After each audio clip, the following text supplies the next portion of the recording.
So that quick hit mentality, I think, is really impacting negatively a lot of business people out there. The reality is it takes a long time to get to that flywheel effect where your effort is actually working. So this is a message to all the COOs and CEOs out there about effort and kind of focus as well.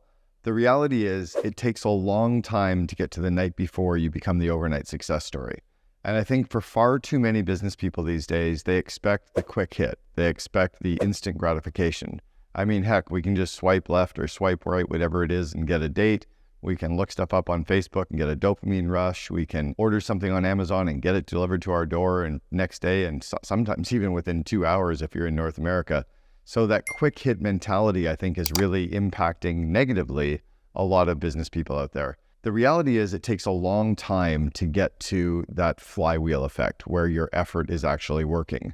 And the key is to make sure that you're only working on the critical few things versus the important many. So often business people, whether they're small businesses, medium-sized businesses, or even executives in larger companies, tend to be working on the busy work. Or we're taking on way too many things, working on way too many projects that aren't necessarily going to give us that return on investment.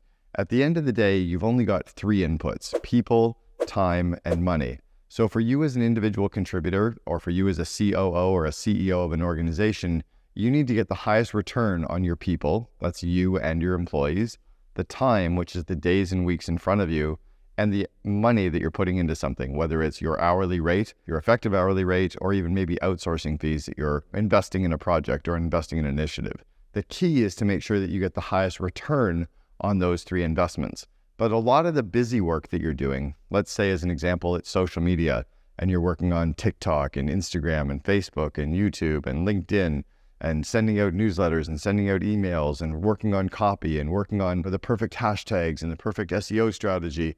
A lot of that perfect stuff doesn't necessarily scale, or because you're spending so much time working on it, whether it's days, weeks, months, or even a year, you don't necessarily get that return as fast as you're expecting. So what happens? We give up, or we change strategies, or we change the actual focus of what we're working on. The key is to pick the key few things that you can invest your time like a flywheel, like Jim Collins talks about, and the more effort that you put into it, the flywheel starts to spin. It's almost like launching a satellite and getting it up into orbit. Once you put all of that energy and you get it into orbit, it stays there forever. So for all of us as individual contributors, or whether we're COOs or CEOs, make sure that you're picking the critical few things versus the important many, and you keep working on them until you get that flywheel effect happening, and then add the other pieces of the puzzle. But resist the urge to work on everything instead of working on the critical few things. So don't stop now. Click here. There's more great videos that you can keep learning from, and together we're unlocking amazing leadership lessons together.